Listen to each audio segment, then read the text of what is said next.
Bom, companheiros, então, né, o vídeo de hoje, como eu falei, né, sessões de luta combatendo, né, a defesa da China e a distorção da obra teórico-prática do presidente Mao Tse-tung por Jones Manuel. É o tema aqui do nosso Sessões de Luta. Ele foi motivado porque muitos companheiros estavam me pedindo para gravar, né, umas sessões de luta sobre este vídeo aqui. É um vídeo que foi publicado recentemente no canal do Jones, que é Por que a China deu certo, né? Formulação teórica e realidade nacional, parte 1. E os companheiros me solicitaram, né, para que eu estivesse reagindo a esse vídeo. Eu dei uma olhada nele e, sinceramente, não fazia muito sentido reagir a ele. Por quê? Porque o Jones aqui, ele sequer defende a China na prática. Ele fica o vídeo inteiro discutindo os motivos pelos quais a China teria dado certo. Ele não explica o que é dar certo em nenhum momento. E, através desse vídeo, ele apresenta a sua tese clássica, né, que ele vem apresentando já há bastante tempo, de que o presidente Mao Tse-tung teria feito uma nacionalização do marxismo na China, e é por isso um dos motivos que a China teria dado certo. Mas ele não chega a defender a China diretamente, né, explicitamente. Ele não chega a comentar mais nada da obra do presidente Mao, da China maoísta, né? Então eu achei melhor não tratar desse vídeo aqui, né? Porque eu acho que não vai render um conteúdo tão legal para estar de fato respondendo, né? Entretanto, eu acho importante que eu pegar esse gancho, né, desse vídeo que foi lançado, e eu vou estar reagindo a um outro vídeo. E não só reagindo a um outro vídeo, mas eu vou estar respondendo diretamente a um artigo escrito pelo Jones Manuel. Um artigo, se não me engano, ele foi escrito em 2021, no qual o Jones Manuel se propôs a fazer uma análise da obra teórico-prática do presidente Mao Tse-tung, né? E um dos temas que ele toca nesse vídeo aqui, né, esse vídeo em particular, né, Jones Manuel sobre Mao Tse-tung, que é o maior revolucionário da história, e a pergunta ali, Jones Manuel virou maoísta, né, no canal do Opera Mundi, ali em entrevista com o companheiro Pedro Mari, né? Então, eu vou utilizar esse vídeo aqui para introduzir a discussão do combate em torno ao artigo do Jones, né? Porque eu acho que é interessante, porque nesse vídeo ele trata de alguns tópicos que ele não trata no artigo e facilita estar respondendo isso no próprio artigo que eu vou estar mostrando para vocês depois. Mas, no geral, né, vamos iniciar a reação aqui do vídeo, mas não vai se limitar a ele, na verdade, a gente só vai introduzir a partir dele e depois a gente vai passar para análises relacionadas à concepção, a como o Jones entende a obra do presidente Mao Tse-tung, né, e como que isso leva a sua concepção, a sua defesa da China atual, né? Então, porque na prática isso é uma questão interessante, até já para introduzir essa questão, né? Então, acho que é interessante tratar sobre isso. O Jones diversas vezes fala, não, eu não sei se a China é socialista ou capitalista. Eu não sei se a China é socialista, né? A China tem muitos problemas, não sei o quê. Mas, e aí passa o resto do conteúdo inteiro, do vídeo inteiro defendendo a China, né? Como se a China fosse as mil maravilhas, como se a China tivesse muitas diferenças dos demais países imperialistas, dos demais países capitalistas, né? Passa todo o resto do conteúdo defendendo tudo que a China pode oferecer.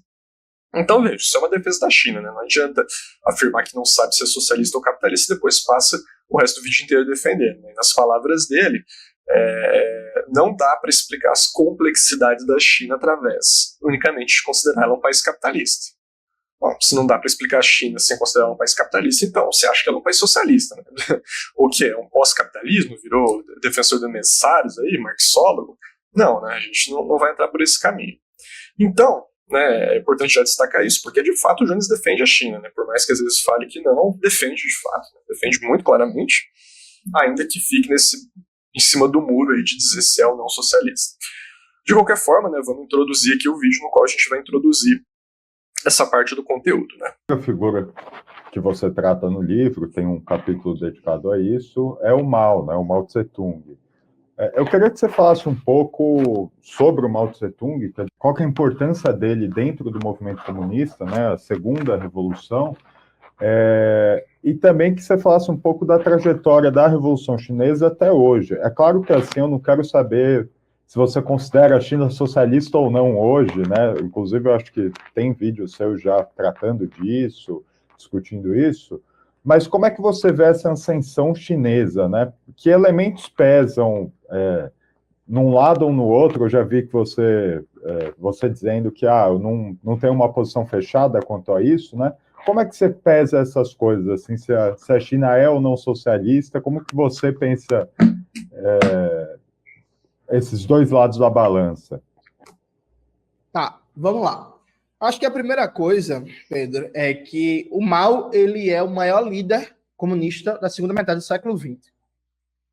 Vamos lá. Eu tenho extremas simpatias por Fidel Castro. Para mim, é a maior liderança política da história da América Latina. Assim, incomparável. Não tem Simão Bolívar, não tem Vargas, não tem Perón, não tem Jacobo Arbenz, não tem Allende, não tem ninguém na frente. É Fidel Castro. Mas o Mao Zedong, ele é o líder revolucionário mais importante da segunda metade do século XX. A Revolução Chinesa é a revolução mais importante da segunda metade do século XX, e assim, de longe.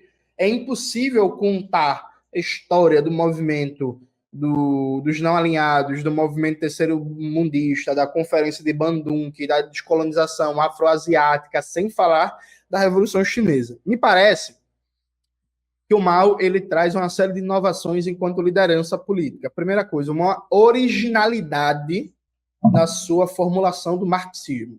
Algumas pessoas, alguns maoístas, inclusive, fazem uma leitura de um Mao como uma espécie continuador da obra do Marx, Engels, Lenin, Stalin. E eu acho que não. Eu acho que o que faz o Mao tão genial é que ele foi alguém que desenvolveu o marxismo a partir da realidade chinesa e construiu uma interpretação muito única, muito própria, né?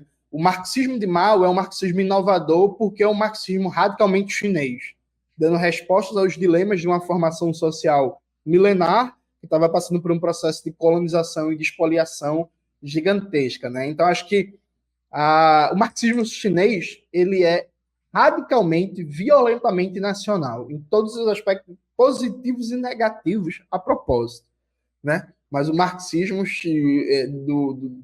do Mao, o marxismo do Partido Comunista, é profundamente nacional e por isso que conseguiu, inclusive, dar respostas aos dilemas históricos da China que estavam colocados no momento, como um aprofundamento do colonialismo, a desintegração territorial, a ameaça de guerra japonesa, depois de guerra civil, apoio dos Estados Unidos ali, da Inglaterra. Isso por um lado. Por outro lado, eu acho que o Mao e o partido aprendendo muito com os erros da experiência soviética, tem duas coisas. Vejam, até agora eu não entendi nada. Certo? Eu não sei se os companheiros entenderam, mas eu não entendi nada. O que significa um marxismo profundamente nacional? O que significa ter dado resposta às questões nacionais da China, ter revestido o marxismo da resolução dos problemas na China que enfrentavam um problema de colonialismo?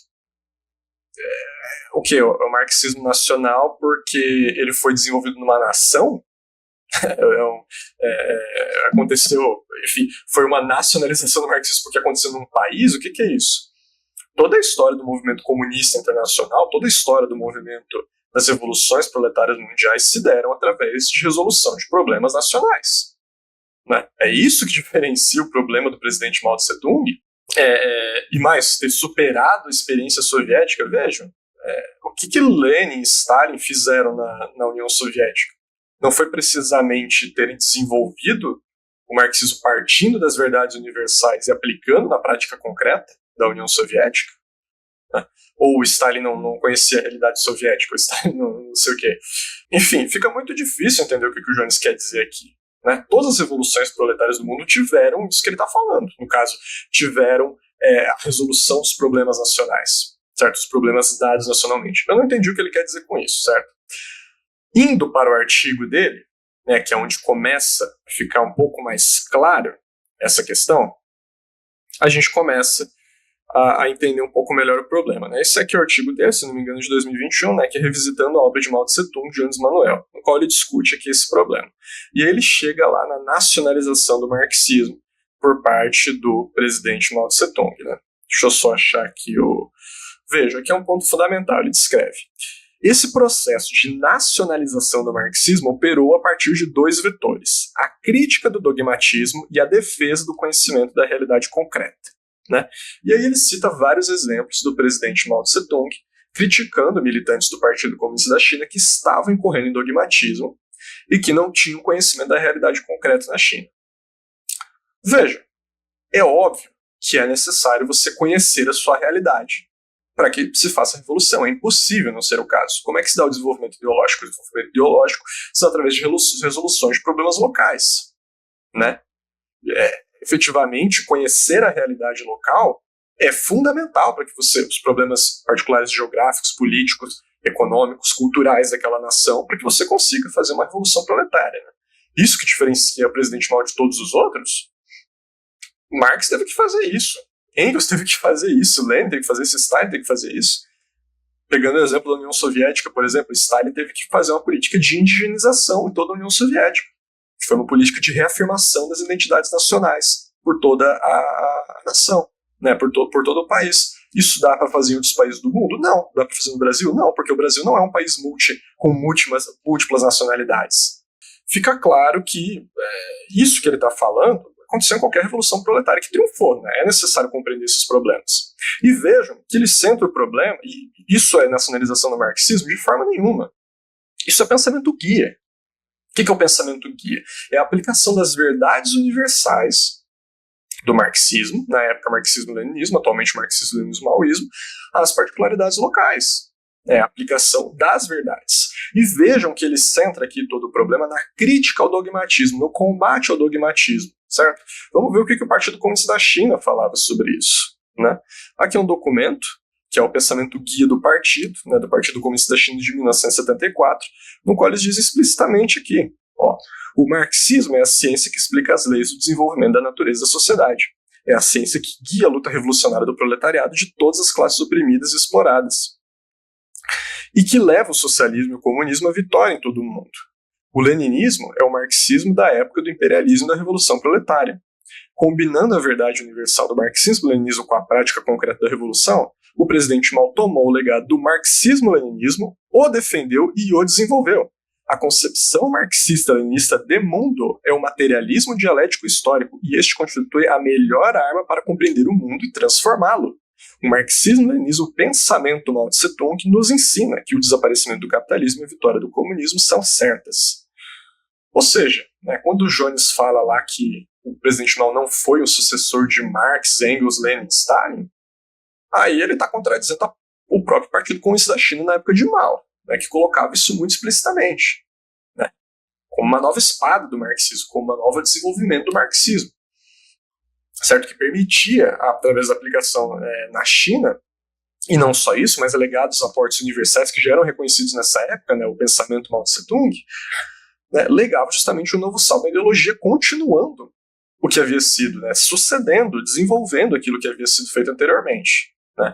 Isso não tem nada a ver com nacionalização do marxismo, isso é pensamento guia. Né? E não só isso, mas o Jones ele sempre traz nesse texto aqui uma crítica à incompreensão da realidade nacional, uma crítica ao dogmatismo. Veja, isso é verdade, tem que se criticar o dogmatismo e tem que, né, se aprofundar e desenvolver um profundo conhecimento sobre a realidade nacional. Né? Não adianta ler livros só de Marx e de Engels, é necessário aprofundar na realidade brasileira, na realidade de todos os países, né? Conforme vai se desenvolvendo revoluções proletárias. Mas veja que interessante, o presidente Mao Tse-tung nunca atribuiu diretamente como sendo principal o combate ao dogmatismo, né, a essa forma específica de revisionismo que é o dogmatismo. Diversas vezes teve que sim destravar combate, mas o presidente Mao destacava as duas formas de revisionismo, tanto o dogmatismo quanto o direitismo, a negação das verdades universais da ideologia, são nocivos, e que este segundo era muito pior que o primeiro. Então vamos ver aqui o que o presidente Mao trata. Né, aqui no livro vermelho de citações do presidente Mao Tse-tung, segundo capítulo, aqui ele trata muito claramente. Veja, dogmatismo e revisionismo, ambos são contrários ao marxismo. Seguramente, o marxismo tende a avançar, desenvolver-se com o desenvolvimento da prática, não pode ficar parado. O marxismo deixaria de ter vida se ficasse estagnado, estereotipado. Aqui é a crítica ao dogmatismo.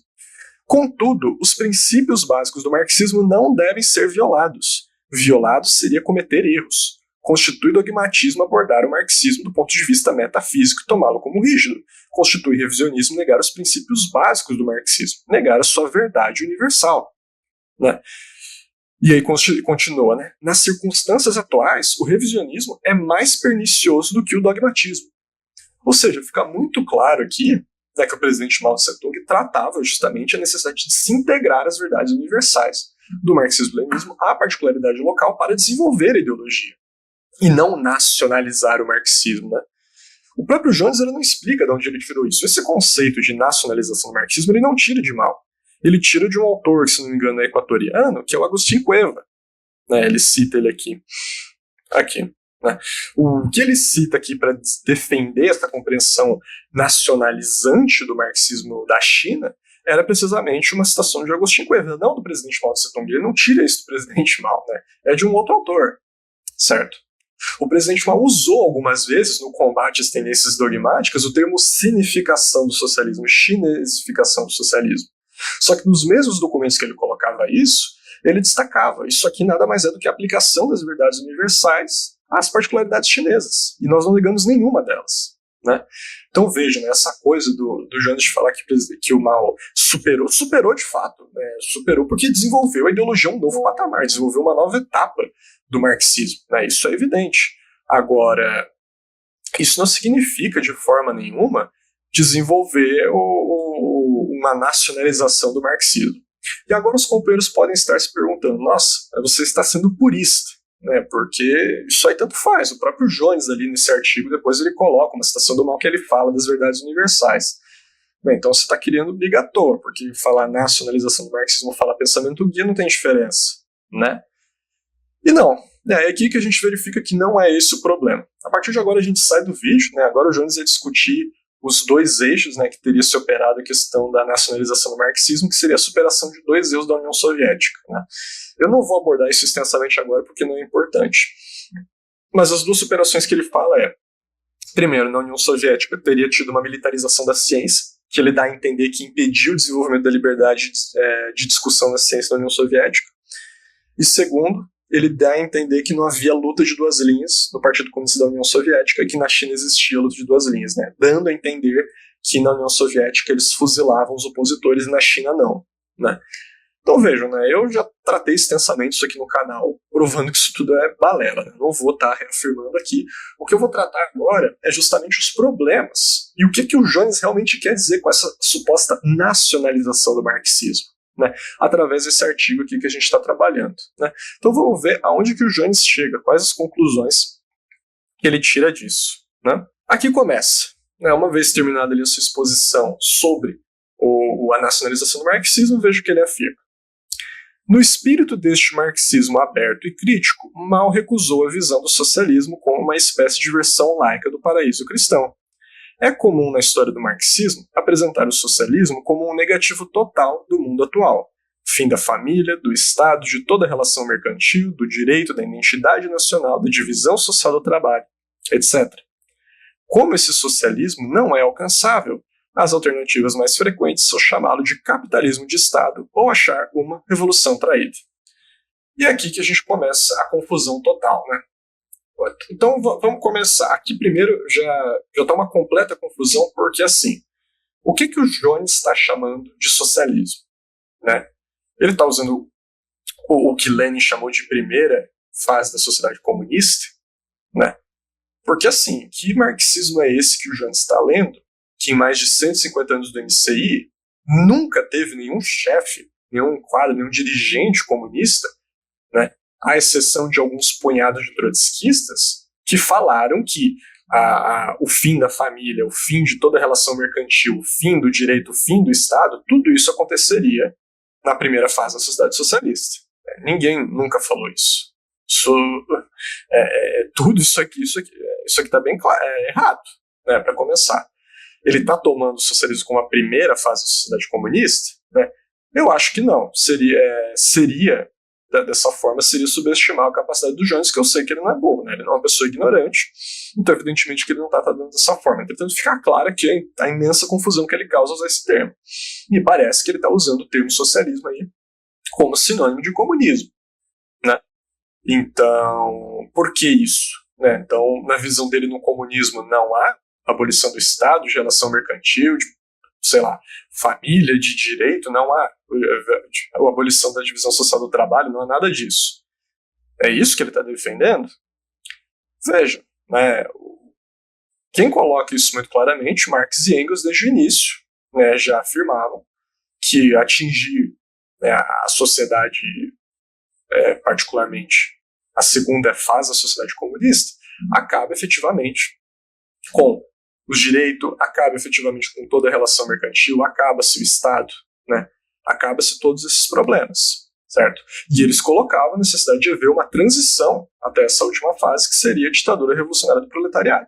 Né? Eles afirmavam que na primeira fase continuaria existindo o direito burguês, né? E se há direito burguês, que é a sustentação legal de um Estado, há ainda o Estado, né? Continua existindo esses resquícios que acabam na segunda fase, certo? Então, o Lenin afirma a mesma coisa, Lenin fundamenta isso, Lenin fundamenta as condições no qual se dá o definhamento do Estado, certo? De como que ele iria acabar, de como que iam se extinguir todas essas relações que expressam, né, problemas de opressão, relações que engendram a opressão. Como isso acabaria através da expansão da ditadura do proletariado por todo o planeta. Ele discorda disso? Evidentemente, parece que ele trata Marx como um monge, né, de vestes brancas e Lenin o seu mais fanático apóstolo. Né? Isso, aparentemente, o presidente Mao teria rejeitado essa versão laica de paraíso cristão, que, segundo ele, é o que Marx tratava como comunismo. Né? Vejam, isso é falso. Né? Isso aqui que ele fala é falso. Certo? Vamos pegar aqui, por exemplo, que o presidente Mao Tse-tung falava aqui na Carta Chinesa, né? O que o Partido Comunista da China falava aqui na Carta Chinesa. Né? Tanto Marx quanto Lenin sustentavam que todo o período anterior ao advento da fase superior da sociedade comunista é o período de transição do capitalismo ao comunismo, o período da ditadura do proletariado. Neste período de transição, a ditadura do proletariado, ou seja, o Estado proletário, atravessa o processo dialético de instituição, consolidação, fortalecimento e extinção gradual. Conforme se expõe acima, a tese fundamental de Marx e Lenin é: a ditadura do proletariado existe, inevitavelmente, durante todo o período histórico de transição do capitalismo ao comunismo, isto é, até a abolição de todas as diferenças de classes e o ingresso em uma sociedade sem classes, o ingresso da fase superior da sociedade comunista. Ou seja, na crítica aqui, né, o Jansky gosta de apontar os erros da União Soviética, na crítica aqui, né, ao revisionismo khrushchevista, né, ao revisionismo de Khrushchev, ao revisionismo moderno, o Comitê Central do Partido Comunista da China, evidentemente dirigido pela linha do presidente Mao Tse-tung, coloca claramente que o Estado se extingue, né, que todo o período de transição do socialismo ao comunismo, né, do capitalismo ao comunismo, perpassa a ditadura revolucionária do proletariado, que por sua vez se extingue ao atingir a sociedade de classes. O presidente Mao não compreendia, não defendia que as relações mercantis iam acabar. Veja, né? O Marx deixava claro que a divisão social do trabalho ia acabar na primeira fase da sociedade comunista. E ele não pensava mesmo das relações mercantis. Né? Ele achava que já na primeira fase da sociedade comunista as relações mercantis iam se extinguir. Isso se provou correto? Não. Por quê? Porque Marx estava errado? Não, porque Marx imaginava que a Revolução pensava-se, né, a Revolução principalmente na Inglaterra, né, e as condições do capitalismo britânico, do qual não era um dos únicos países no qual seria possível. Stalin demonstrou que não era o caso, principalmente em países que há uma grande produção camponesa. Mas isso indica, então, que não se defenderia mais que se extinguisse na fase superior, no comunismo? Isso é uma mentira. Veja, novamente, né, quer falar dos erros da União Soviética, né, não adianta ficar criticando Stalin, né, vamos criticar então o revisionismo de Khrushchev. Né. Veja que o presidente Mao fala aqui, né, nas suas notas de leitura do texto de economia política da União Soviética. Né. Olha o que ele destacava. Abre aspas. Na sociedade socialista, as categorias formais de distribuição, de acordo com o trabalho, produção de mercadorias, a lei do valor e assim por diante, são atualmente adaptadas às exigências das forças produtivas. Mas, à medida que esse desenvolvimento prossegue, certamente chegará o dia em que essas categorias formais não serão mais adaptadas. Naquele momento, essas categorias serão destruídas pelo desenvolvimento das forças produtivas. Sua vida estará acabada. Ou seja, né? Vamos voltar aqui ao que o Jones falou. O fim da família, do Estado, de toda a relação mercantil, do direito da identidade nacional e divisão social do trabalho. Aqui, muito claramente, o presidente Mao falando do fim de toda a relação mercantil, o fim do Estado, o fim da divisão social do trabalho. Certo? Então, veja, o presidente Mao não defende isso? defende muito claramente, defendia aqui, né? Qual que é a argumentação do Jones? O Jones afirma o seguinte: a premissa filosófica de Mao é que não existe um fim de contradições e lutas. Com a separação do capitalismo, teremos novas contradições e lutas, não uma espécie de fim da história. É estranho ao pensamento de Mao a ideia de uma sociedade sem contradição, onde a política é apenas a administração das coisas. Mao fala que quando a transição socialista se encerrar e as classes tiverem sido eliminadas, a política de um país se torna puramente uma questão de relações do seio do povo. Veja, né? Aqui ele usa o argumento de que o presidente Mao fala que a contradição não acaba. De fato, a contradição não acaba. Existirão revoluções no comunismo, existirão desenvolvimentos, lutas e novas etapas. Agora sim, o que o presidente Mao coloca nesse mesmo texto aqui, né, que ele deixa muito claro, é que o desenvolvimento de cada contradição, né, de cada espécie de contradições, tem um limite de período histórico. E que, passado esse limite, ela é superada e surgem novas contradições. Não que essas contradições vão continuar existindo sob nova forma, vão deixar de existir. Novamente, do mesmo texto, abre aspas.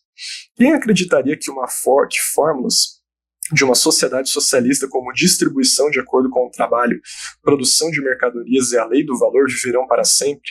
Quem acreditaria que é apenas nascimento e desenvolvimento, mas não morte e transformação, e que essas fórmulas, ao contrário de todas, são ahistóricas?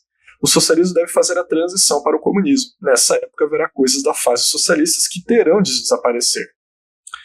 Ou seja, fica claro aqui que o Jones completamente distorceu a obra do presidente Mao para dizer que ele não defendia o fim do Estado, o fim de relações mercantis, o fim do direito, o fim da divisão social do trabalho. Sendo que, ignorando completamente toda a luta que o presidente Mao desenvolveu durante a grande revolução cultural proletária, no combate a todas essas categorias, no combate às três grandes diferenças. Certo? No combate à diferença de trabalho manual, intelectual, de campo e cidade, de camponês proletário. No combate às teorias soviéticas de colocar a lei do valor como dirigente do socialismo, que o senhor Fidel Castro, que o Jones gosta bastante também, o fez. Certo? O presidente Mao falava: a lei do valor são resquícios do capitalismo, mas elas não são dirigentes, não são regulatórias, elas são secundárias. Quem regula é a política, a economia política do proletariado. Então vejam aqui essa distorção feita da obra do presidente Mao para dizer que ele defendia o que ele não defende. E aí, né, avançando, a gente chega no ápice da sua nacionalização do marxismo, que é quando o Jones vai tratar sobre o texto do presidente Mao, que é o tratamento correto das contradições do seio do povo. Certo? Vamos ver o que ele trata aqui. É uma obra clássica do Mao, extremamente importante, no qual trata sobre todos os problemas necessários, das várias contradições que existem dentre a burguesia, dentre o proletariado dentro do socialismo, né? E veja aqui o que ele afirma, né? Mao afirma que as contradições entre as classes exploradas e as classes exploradoras, além de um aspecto antagônico que apresentam, têm aspectos não antagônicos. Mao não nega que a existência da burguesia pressupõe a exploração de classe, mas diz que esse antagonismo apresenta também um caráter não antagônico, dado o duplo caráter da burguesia. A burguesia, ao mesmo tempo que defende da exploração da classe trabalhadora, pode contribuir para o desenvolvimento das forças produtivas de soberania nacional e a modernização da China. Para Mao, não há socialismo sem garantias da soberania nacional e a modernização socioeconômica do país. A harmonização do antagonismo seria dada pela política e pela própria forma da ditadura democrática. Assim, por exemplo, enquanto a burguesia nacional se mantivesse nos limites do poder político instituído, não estaria em antagonismo irreconciliável com o socialismo chinês. Veja, né? Aqui ele chega na sua teoria mais fundamentada do que ele pensa do presidente Mao Tse-tung, de que então o presidente Mao acharia normal existir a burguesia enquanto classe exploradora, detentora dos meios de produção na China. Né? Que, olha que conclusão maravilhosa essa. Vejam, companheiros, esse texto é de 1957. Né? A grande burguesia chinesa e todos os grandes ou proprietários de terra ou grandes detentores dos meios de produção já haviam sido completamente destruídos, né, em sua maioria aniquilados em 1949 e já haviam sido completamente liquidados, né, em 1953, né, com o findar da Revolução Agrária por todo o país. Não existia mais grande burguesia. Quando se fala burguesia, que parece que ele está falando de uma Aldebrecht da vida. Né? Não existia mais grande burguesia no país, certo? Em 1956 já havia começado a coletivização agrícola e já tinha se dado passos fundamentais para a construção do modo de produção socialista, que o próprio presidente Mao fala nesse texto. Né? E o que o presidente Mao está se afirmando aqui foi o processo que foi a criação de empresas mistas, no qual já haviam início de relações de produção socialistas, mas alguns setores da burguesia média nacional e ainda estavam no papel de diretores das fábricas. Isso está lá no texto, é textual. Certo? E vejam, que burguesia é essa? Burguesia nacional. Isso aqui é média burguesia, são setores médios. São setores que não têm o poder para fazer frente ao imperialismo, ou mesmo à grande burguesia, e que por isso acabam sendo oprimidos por esse também. E são absolutamente arruinados. É um tipo de burguesia que se desenvolve em países de terceiro mundo, particularmente. Né? Vou pegar um equivalente aqui no Brasil para os companheiros entenderem. Essas marcas de refrigerante regional são casos de burguesia nacional. Pureza, em Santa Catarina, né? O Guaraná Jesus, sei lá se existe ainda. Sabe, marcas regionais pequenas, no geral, elas exploram operários, sim, mas elas não são grande burguesia, não são os grandes bilionários detentores dos meios de produção, certo? Não é isso que o presidente Mao está defendendo. E quando ele coloca que não há mais antagonismo, não é que ele não está colocando como um problema de, não, então a burguesia pode continuar existindo aqui com os meios de produção, e a gente vai deixar eles ali enquanto eles se mantiverem nos limites do poder político. Não é absolutamente nada disso. O que o presidente Mao defendia no mesmo texto que o Jones está falando é a proletarização desses setores. Eu vou até pegar aqui esse trecho para os companheiros não me desmentirem. Certo? É a proletarização dos setores da média burguesia. Aqui, sobre o tratamento correto das contradições do seio do povo. Vamos ver que o presidente Mao estava defendendo a integração da burguesia aqui. Vamos ver o que ele fala. Certas pessoas parecem pretender que a burguesia chinesa já não possui um duplo caráter e sim um caráter único. Será isso verdade? Não. Por um lado, os elementos da burguesia tornaram-se membros do pessoal administrativo das empresas mistas e estão em vias de ser transformados de exploradores em trabalhadores vivendo do seu próprio salário. Por outro lado, ainda recebem um juro fixo sobre seus investimentos das empresas mistas, o que significa que ainda não se desligaram das raízes da exploração. Ou seja, o que ele está afirmando aqui é que no tratamento das contradições com a média burguesia, com a burguesia nacional, esses setores já estavam saindo de suas empresas, estavam sendo colocados na administração de empresas mistas, público-privadas, e estavam no processo de ser proletarizados, de tornar-se trabalhadores, né, de deixar de ser burguesia. Isso Jones não menciona em lugar nenhum do seu artigo. E aí eu pergunto aos companheiros, isso aconteceu? Claro que aconteceu. E do próprio período que o presidente Mao coloca aqui, eles vão ser proletarizados, aqui eu não vou achar um trecho específico, no período de 4 a 5 anos. O que aconteceu em 4 a 5 anos de 1957? O grande salto adiante. E o segundo plano quinquenal, que acabaram com essa propriedade. Né, que acabaram com a forma de propriedade. A propriedade mista se tornou extremamente minoritária e as empresas estatais coletivas foram as maiores. Todos esses setores da média burguesia, sua ala esquerda, foi proletarizado e sua ala direita foi expurgada, evidentemente, as que não quiseram se juntar. Tanto que os dados já de 1973, se não me engano, na China afirma o seguinte, vou só pegar os dados aqui. No início dos anos 70, 97% das imobilizações, 63% do número de trabalhadores e 86% do valor global da produção industrial eram de empresas estatais. E das empresas coletivas, 90% das terras cultivadas e equipamentos de drenagem e irrigação, e aproximadamente de 80% para os tratores e gado grosso.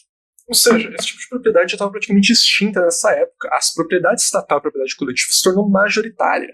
Era isso que o presidente Mao quis dizer com resolver as contradições com a média burguesia sem antagonismo, não com a grande burguesia. E por que eu estou ressaltando isso? Porque eu vejo que conclusão brilhante. Né? Aliás, antes disso, antes de ir para a conclusão brilhante que o Jones chega, eu vou pegar mais um argumento dele aqui que ele fala sobre isso. Né?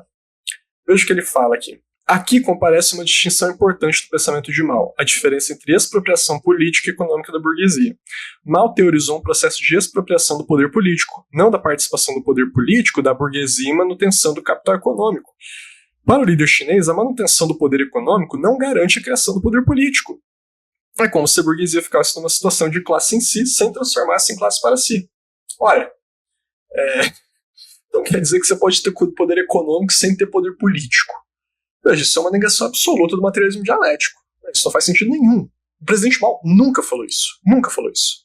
Isso vem de uma citação que o Lossurdo tirou, no qual o presidente Mao discute a questão da taxa de juros aos capitalistas, a média burguesia, né? Que o presidente Mao fala lá que estava calando a boca deles, oferecendo uma taxa de juros fixa. Mas veja, o presidente Mao nunca falou que isso não engendra poder político, porque uma das principais teses do presidente Mao Tse-tung é que, enquanto existe pequena propriedade, enquanto existe pequena burguesia, isso engendra poder político no Partido Comunista. Engendra uma linha direita da burguesia no Partido Comunista, engendra poder político para a burguesia dentro do partido, dentro do Estado. Certo? O presidente Mao falava isso da pequena burguesia, como que ele não vai falar isso da média burguesia? Ou grande burguesia na cabeça do Jones? E por que eu falo que isso na cabeça do Jones é grande burguesia? Porque veja o que ele afirma aqui depois. Na história do PCCH, desde a Guerra Popular Prolongada até os primeiros anos da conquista do poder, existia uma teorização sobre uma convivência com a burguesia nacional na construção do socialismo. Claro, essa convivência em vários momentos passou a ser questionada e até rechaçada, como durante a Revolução Cultural, mas depois foi recuperada e radicalizada.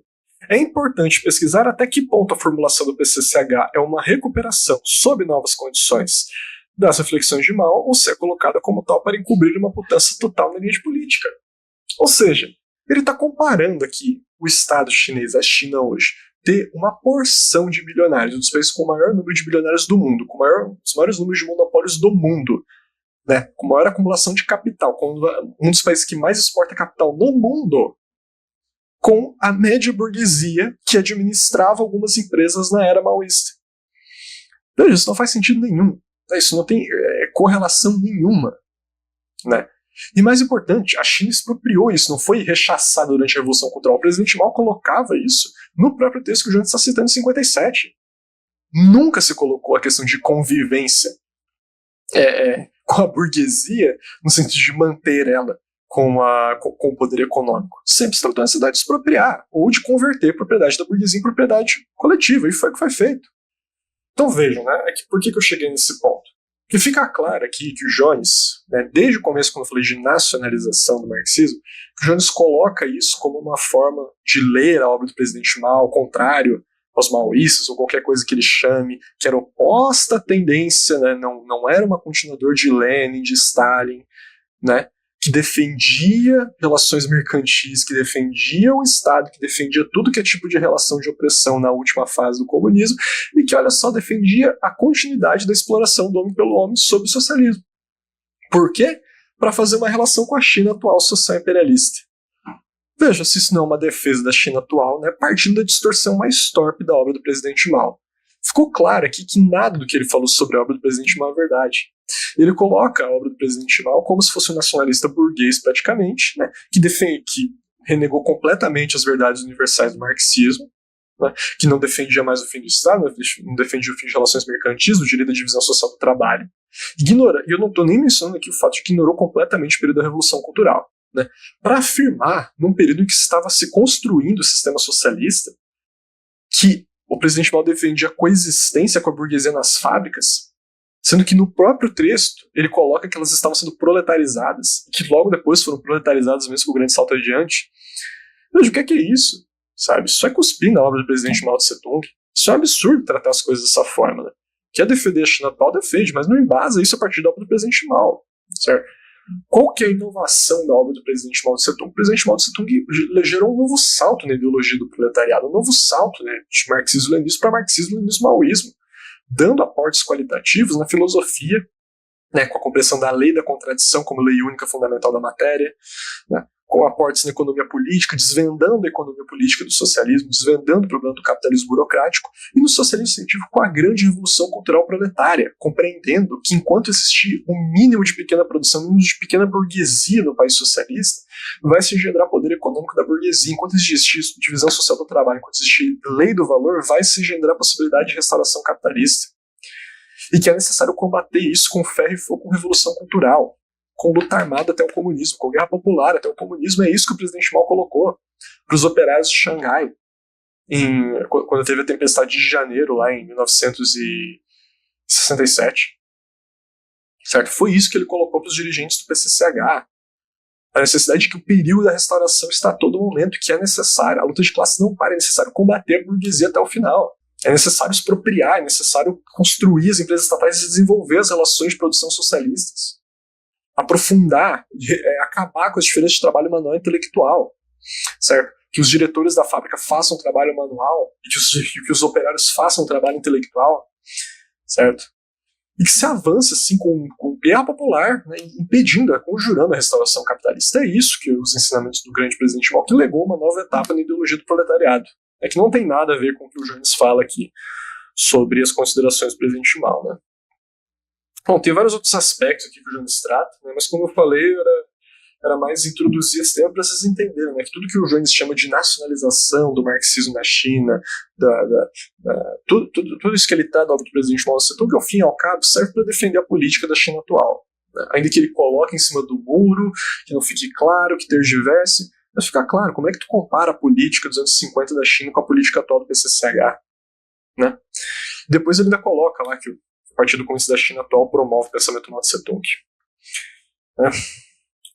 Olha, grande promoção do pensamento Mao Tse-tung, né? Foi faz algumas semanas que eu mostrei o vídeo aqui para os companheiros do Xi Jinping falando, né, que o partido, na época da Reforma e Abertura, abandonou o princípio ultra-esquerdista da luta de classe como elo fundamental. Quem que criou o princípio ultra-esquerdista da luta de classe como elo fundamental foi o presidente Mao Tse-tung, certo?